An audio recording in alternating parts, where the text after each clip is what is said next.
नमस्कार मित्रांनो, सगळ्यांचे स्वागत माझ्या कॉमन मॅन या यूट्यूब चॅनलवर. मित्रांनो, जेमतेम काही तास उरलेले आहेत आणि लवकरच आपल्यासमोर महाराष्ट्र राज्य विधानसभेचे निकाल यायला सुरुवात होईल. मला माहिती आहे सगळेच लोक आतुर आहेत, कारण अटीतटीचा मुकाबला आहे, अटीतटीचा सामना आहे, चुरशीचा सामना आहे, किंवा जे काही आपल्याकडे एक्झिट पोल येत आहेत, जे अंदाज वर्तवले जात आहेत, त्यातून असं स्पष्ट होतंय काटेकी टक्कर असा मीडिया शब्द वापरतोय. पण जेमतेम काही तास, आता उत्सुकता आहेच, काही तासानंतर सगळं चित्र सरळ स्पष्ट होणार आहे. तत्पूर्वी मी सगळ्यांचे आभार मानतो. गेले 5-6 महिने मी सातत्याने वंचित बहुजन आघाडीची बाजू लावून धरली होती आणि आता असं मला दिसतंय की त्या सगळ्या प्रयत्नांना आपल्या उत्स्फूर्त अशा सहभागामुळे यश मिळणार आहे. होय, मी इतकं ठामपणे का म्हणतोय असं तुम्हाला वाटेल. त्याची 2-3 कारणं तुमच्यासमोर मांडण्याचा प्रयत्न करणार आहे. मी सगळ्यात पहिली गोष्ट तर ठामपणे असं का म्हणतोय, आणि दुसरी गोष्ट अशी की मी वंचित बहुजन आघाडीची बाजू का लावून धरली होती. होय, वंचित बहुजन आघाडीची बाजू लावून धरण्याचं एकमेव कारण होतं की 19 मध्ये वंचित बहुजन आघाडीने जे काही यश मिळवलं होतं आणि सगळ्या प्रस्थापित पक्षांना हादरा दिला होता.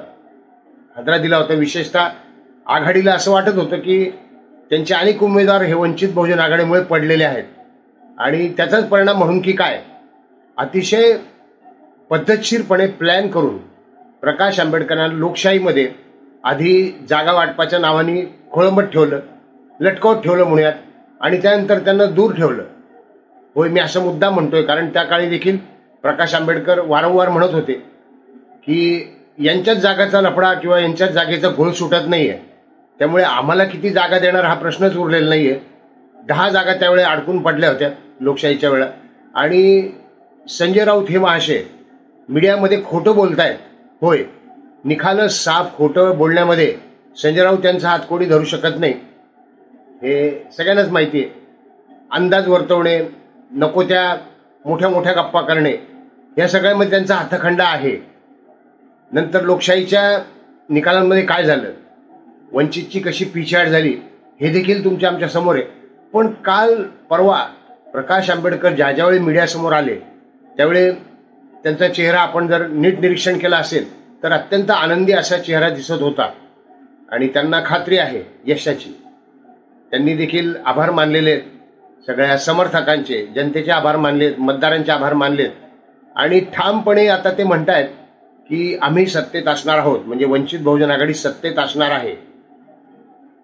दुसरी गोष्ट, मी का ठामपणे म्हणतोय की यश मिळणार आहे प्रकाश आंबेडकरांच्या प्रयत्नाला, याचं कारण विविध संस्थांनी जरी सर्वे जाहीर केले असले तरी सगळ्यात महत्त्वाचा सर्वे मानला जातो तो सट्टा बाजाराचा. होय, सट्टा बाजाराचा सर्वे मानला जातो, आणि सट्टा बाजारामध्ये देखील महायुतीला झुकतं माप देण्यात आलं आहे, आणि सट्टा बाजाराचा जो दर आहे तो महायुतीचा 40 पैशाचा आहे आणि आघाडीचा 2 रुपयाचा दर आहे. जिथे आर्थिक उलाढाल प्रचंड प्रमाणात होते, करोडोच्या अब्जावधी रुपयामध्ये आर्थिक उलाढाल होते, अशा संस्थांचा सर्वे जो असतो किंवा अशा यंत्रणांचा जो सर्वे असतो तो बऱ्यापैकी विश्वसनीय असतो असं मला वाटतं. मी देखील माझ्या पद्धतीने माझ्या सूत्रांकडून जी माहिती घेतली आहे त्याच्यामधले आता तुम्ही आकडे बघा. होय, ते आकडे कदाचित म्हणतो मी, पण महायुतीचं सरकार स्थापन होण्याची दाट शक्यता आहे. एकनाथ शिंदे हे पुन्हा मुख्यमंत्री होण्याची शक्यता आहे, आणि त्यांना विरोध होण्याचं काहीच कारण नाही आहे. जरी देखील संजय शिरसाट असतील किंवा चंद्रशेखर बावनकुळे असतील हे दावे करत असले की मुख्यमंत्री आमचा होणार आहे, आणि प्रत्येकाला तसं वाटतं, त्यांनी हे देखील मान्य केले की प्रत्येक पक्षाला वाटतं की आपला मुख्यमंत्री व्हावा. पण एकनाथ शिंदे यांचा चेहरा समोरकडून निवडणूक लढली गेली आहे, त्यामुळे एकनाथ शिंदे यांना झुकतं माप मिळणार आहे याची मला खात्री आहे. आता जागा मी माझ्या सूत्रांकडून जे मला समजलं आहे तो अंदाज तुम्हाला सांगतो, ढोबळ माननी आहे. 160 ते 65 जागा, 160 ते 65 किंवा जास्तही, पण 160च्या पुढे जागा या महायुतीला मिळणार आहेत. त्यापैकी 160 पैकी भारतीय जनता पार्टीचा वाटा असेल 100 ते 110, 100 ते 110 भारतीय जनता पार्टी, एकनाथ शिंदे शिवसेना यांना किमान 35 ते 40 सीट मिळू शकतात. 35 ते 40 आणि 20 ते 25 अजितदादा पवार, असा माझ्याकडे आलेल्या माहितीनुसार मी अंदाज सांगतोय. म्हणजे महायुतीचं सरकार स्थापन होणार हे जवळजवळ निश्चित आहे.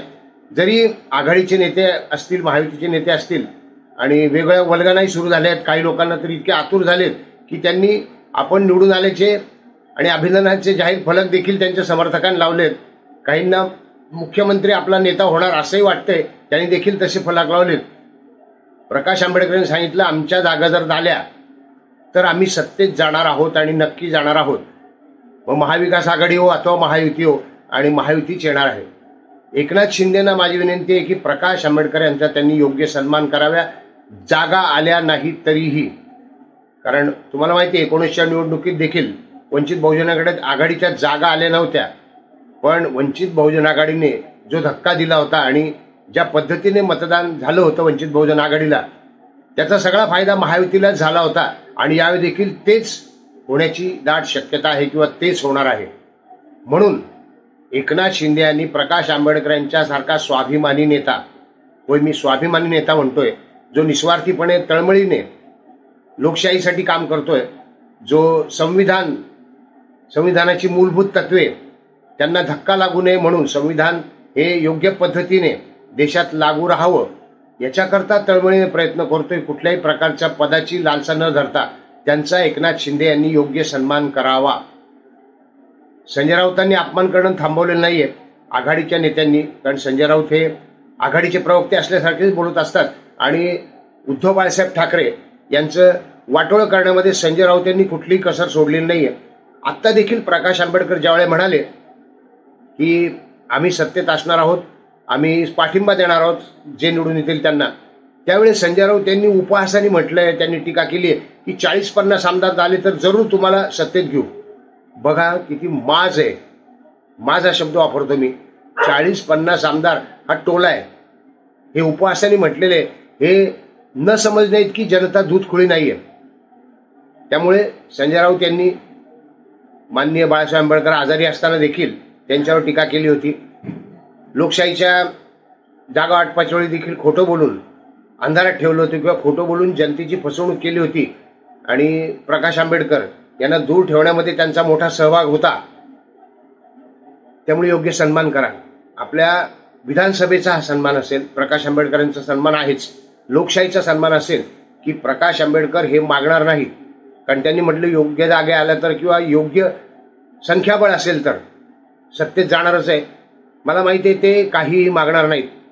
त्यांना मागायचं असतं तर पूर्वीच त्यांना मिळालं असतं आणि घेतलंही असतं त्यांनी, पण ते निस्वार्थीपणे काम करतायत. त्यावेळे हे सगळं ओळखूनच एकनाथ शिंदे यांनी येणाऱ्या विधानसभेमध्ये, स्थापन होणाऱ्या विधानसभेमध्ये, सरकारमध्ये प्रकाश आंबेडकर यांना मंत्रिपदावर घ्यावे.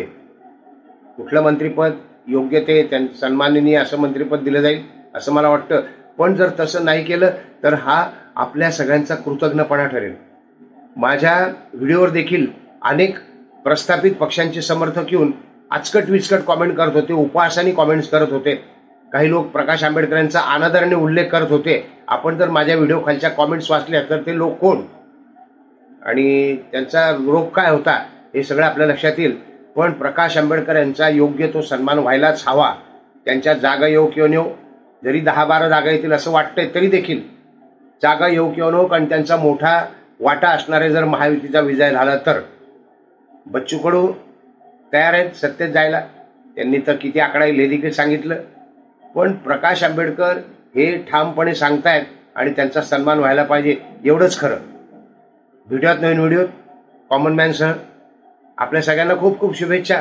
आपल्या मनातलं सरकार यावं याच्याकरता.